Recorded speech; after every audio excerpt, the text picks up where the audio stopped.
महबूब इलाही निज़ामुद्दीन औलिया रहमतुल्लाह अलैह।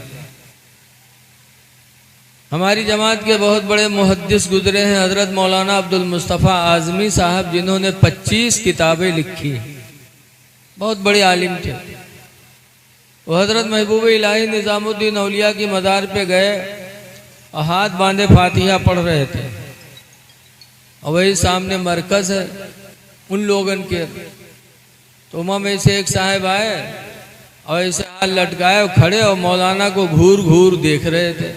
मौलाना जान गए कि हमरे गुस्सा था, लेकिन जब फातिहा पढ़ गए तब कहीं यार तुम क्यों गुस्सा कर रहे हो हमारे ऊपर? तो कहा गुस्सा कर रहे हैं, शिर्क कर रहे हो, और कहते हो गुस्सा हो रहे हैं। कहा क्या शिर्क किया मैंने? कहा कब्र के सामने हाथ बांधे खड़े हो, जैसे नमाज में हाथ बांधा जाता है वैसे बांधे खड़े हो, शिर्क हो गया। नमाज की मुशाबिहत तुमने इख्तियार की, इस तरह तो नमाज पढ़ी जाती है। और एक गैरुल्लाह के सामने आप हाथ बांधे खड़े हो, नमाज की मुशाबिहत कर रहे हो, शिर्क कर रहे हो, फिर पे कहते हो खफा क्यों हो रहे हैं? तो हजरत ने फरमाया भाई अगर मैंने शिर्क किया तो तुमने भी तो शिर्क किया। कहा मैंने क्या शिर्क किया? कहा तुम हाथ ऐसे छोड़े खड़े हो, ये भी तो नमाज के मुशाबिहत है। कहा नमाज में हाथ कहाँ छोड़ा जाता? तो हजरत ने फरमाया कौमा में हाथ छूटता है कि नहीं छूटता है? देखो नमाज में एक होता है कौमा, एक होता है जलसा। एक तो यूं जलसा हो और नमाजों में जलसा होता है।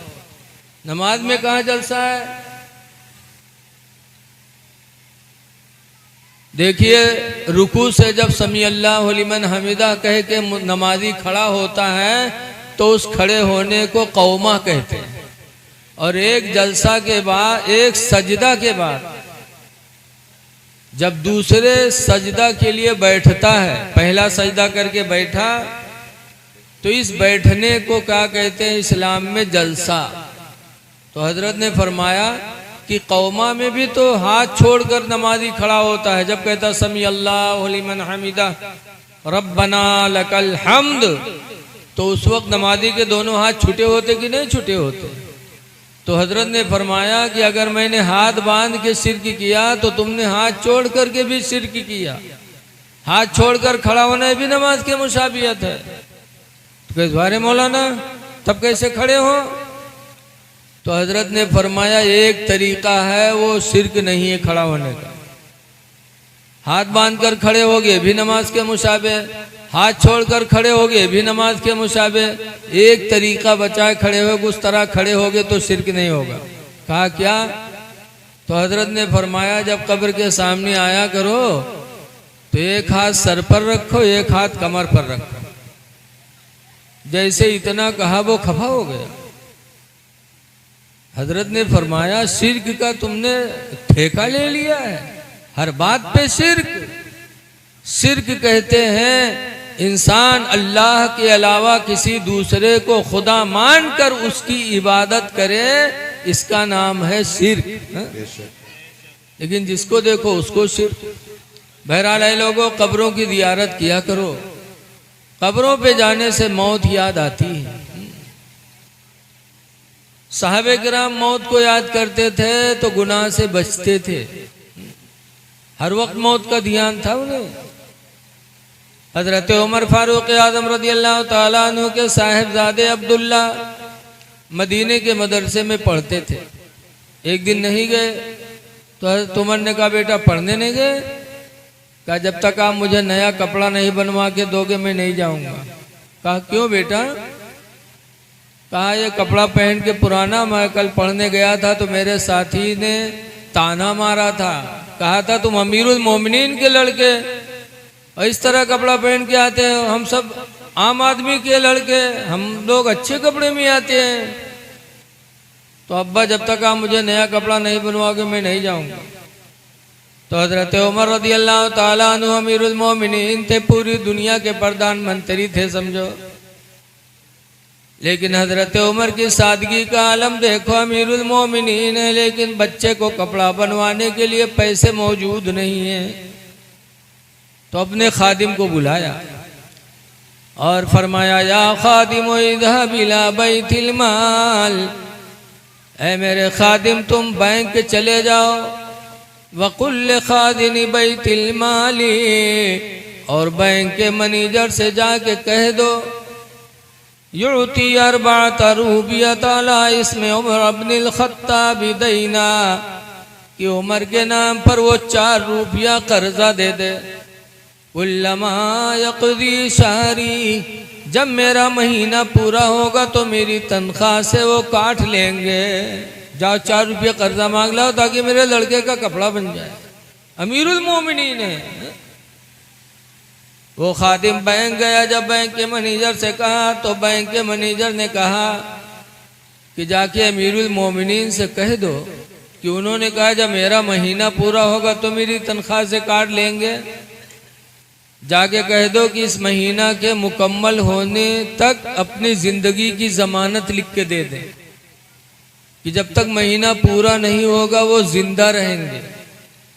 जाके ज़मानत लिखवा लाओ, वरना मैं दे दूं और उससे पहले अमीरुल मोमिनीन का इंतकाल हो जाए, तब ये आम मुसलमानों का माल है, कौन देगा। जाके उनसे चिट्ठी लिखवा लाओ कि महीना के पूरा होने तक उनकी ज़िंदगी की ज़मानत वो दे दे। वो खादिम आया, हज़रत उमर ने फरमाया लाए, कहा हुजूर बैंक का मैनेजर कह रहा है कि जाके कह दो कि इस महीने के मुकम्मल होने तक अपनी ज़िंदगी की ज़मानत लिख के दे दे। महीने की ज़िंदगी की ज़मानत मांग रहा है। बेटा पूरा महीना क्या, मैं तो अपने ज़िंदगी की एक लम्हे की भी ज़मानत नहीं दे सकता। खुदा जाने किस वक्त बुलावा आ जाए। ये सहाबा थे जो हर वक्त मौत को याद करते रहते थे। ऐ लोगों, मौत को याद करो। आज हजरत शहीद मर्द रहमतुल्लाह अलैह के उर्स में आप आए हैं। दुनिया से बहुत से लोग जा रहे हैं, लेकिन उर्स सबका नहीं मनाया जा रहा है। उर्स उसी का होता है जिसने पूरी जिंदगी अपने खुदा को राजी किया। मौतें भी तरह तरह की आती हैं। आज हमारे तुम्हारे पास मलकुल मौत आते हैं, पता नहीं चलता। लेकिन अल्लाह वालों की शान देखो, मौत किसी को छोड़ा नहीं। हजरत मूसा अलैहिस्सलाम अल्लाह के नबी हैं। हजरत मूसा अलैहिस्सलाम के पास भी मौत का फरिश्ता आया था। आया मौत का फरिश्ता, सलाम किया। हजरत मूसा अलैहिस्सलाम ने जवाब दिया। पूछा कैसे आना हुआ? कहा आपकी रूह निकालने आया हो। मूसा अलैहिस्सलाम ने कहा अभी दीन का काम बाकी है और तू रूह निकालने आ गया। खींच के एक तमाचा मारा मलकुल मौत को, इतनी जोर से मारा कि मलकुल मौत की आंखें बाहर हो गई। बेचारे वापस चले गए। अल्लाह की बारगाह में जाकर कहते हैं अल्लाह किस जलाली के पास भेज दिया था, उसने तो तमाचा मारा, मेरी आंखें निकल आई। कहते हैं अभी दीन का काम बाकी है। अल्लाह ताला ने अपनी कुदरत से उनकी आंखों को सही फरमाया। फिर फरमाया अल्लाह ने जाओ फिर मूसा के पास और जाके कह दो कि अभी मरना नहीं चाहते हैं तो किसी बैल के पीठ पर हाथ रख दें। जितने बाल उनके हाथ के नीचे पड़ेंगे, हर बाल के बदले में उतने साल की उम्र उनकी बढ़ा दी जाएगी। जाओ कह दो बैल के पीठ पे हाथ रख दें। बैल तो आप लोग जानते हुए हो, अब वो पहचाने में दिक्कत है, जगह जगह टहरत है। खेती बचावे का आफत है। एक तो वो बैल है सड़वे और एक हमरे तुमरे इंसानों में यह बहुत से बैल टहलत है। इंसानों में बैल होते कि नहीं होते? बहुत बैल है मेरे तुमरे में। हमारे उधर एक मदरसा चलता है फिरबितनी दरगाह पे। वहाँ के मोहतमिम मौलाना अली हसन फारूकी अलैहि रहमा इंतकाल कर गए।